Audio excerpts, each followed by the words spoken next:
گلستہ کو کی ضرورت پڑی،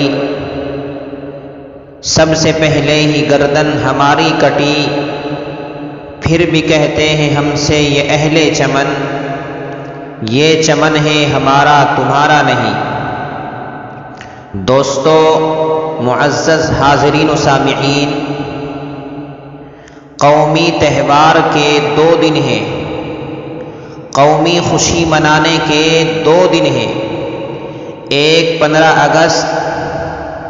دوسرے 26 جنوری یعنی آج کی تاریخ جسے جشن جمہوریت کے نام سے یاد کیا جاتا ہے۔ 15 اگست کو ہم سب کو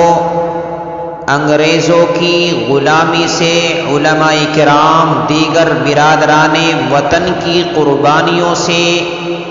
انگریزوں کی غلامی سے آزادی ملی 15 اگست کو،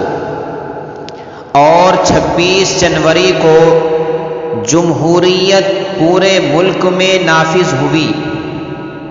جمہوریت کا دستور پورے ملک میں نافذ ہوا۔ تو اس اعتبار سے یہ 2 دن بڑے تزک و احتشام کے ساتھ منائے جاتے ہیں، اور منانے بھی چاہیے، کیونکہ اس طرح کی تقریبات سے ہمارے ان بزرگوں اور علماء کرام کی یاد تازہ ہو جاتی ہے جنہوں نے ہماری اور ہمارے ملک کی آزادی کے لیے خود کو قید و بند کے حوالے کیا، اور ان میں سے کتنے ہی لوگ ایسے ہیں جنہوں نے انگریزوں کی گولیاں کھائی اور آزادی کے لیے جام شہادت نوش کیا۔ اس لیے میرے بھائیوں، میرے بزرگوں،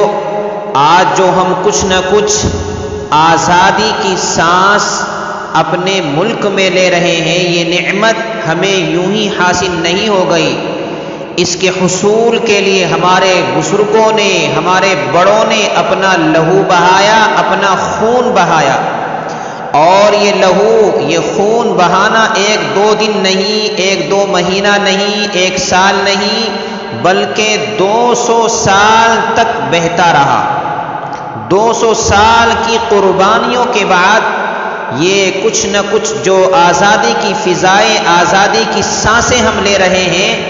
یہ ہمارے بزرگان دین، ہمارے بڑوں کی قربانیوں کا نتیجہ ہے۔ اس لیے کبھی بھی ہم ان کی قربانیوں کو بھلا کر کے ملک کی ترقی،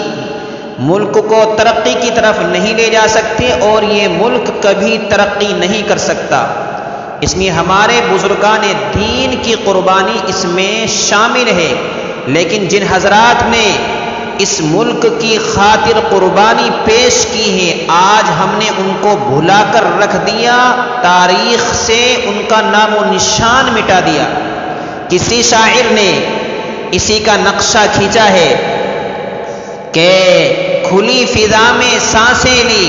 جب سے ہم آزاد ہوئے، کھلی فضا میں سانسیں لی جب سے ہم آزاد ہوئے، لیکن ان کو بھول گئے ہم جن کے سبب آزاد ہوئے۔ ان لفظوں کو قید ہوئی جو مقصد سے آزادی کا، ان لفظوں کو قید ہوئی جو مقصد تھے آزادی کا، جن لفظوں کو قید میں رہنا تھا وہ سب آزاد ہوئے۔ تو میرے بھائیوں، میرے بچوں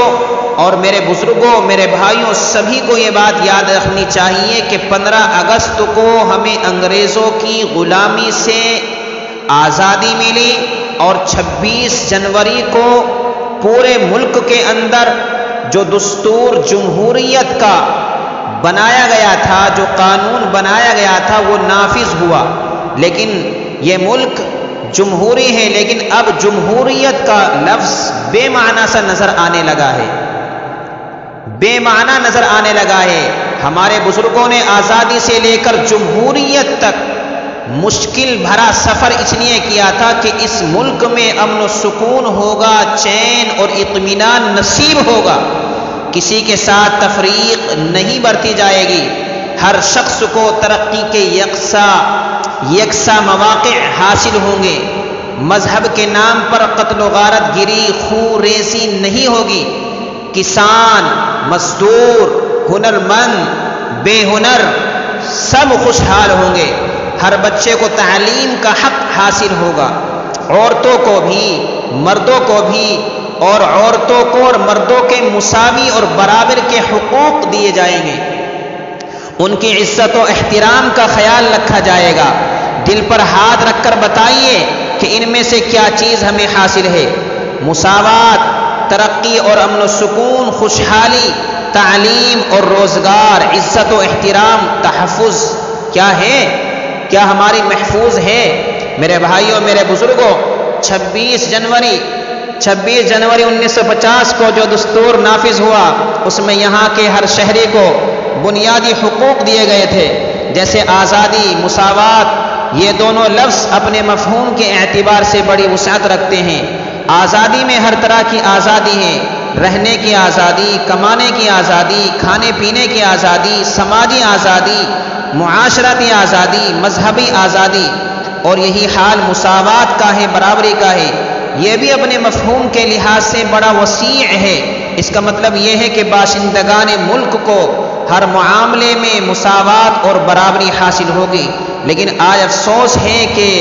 مساوات اور برابری اور آزادی ہمیں حاصل نہیں ہے۔ اللہ تعالیٰ ملک میں رہنے والے برادران وطن کو بھی اور مسلمان کو بھی سب کو آپس میں پیار و محبت کے ساتھ زندگی گزارنے کی اور اس ملک کو ٹوٹنے سے بچانے کی ہم سب کو توفیق عطا فرمائے۔ اور علامہ اقبال علیہ الرحمہ کا یہ شعر ہماری زبانوں پر سب کی جاری رہنا چاہیے کہ مذہب نہیں سکھاتا آپس میں بیر رکھنا، ہندی ہے ہم وطن ہے ہندوستاں ہمارا۔ السلام علیکم ورحمۃ اللہ۔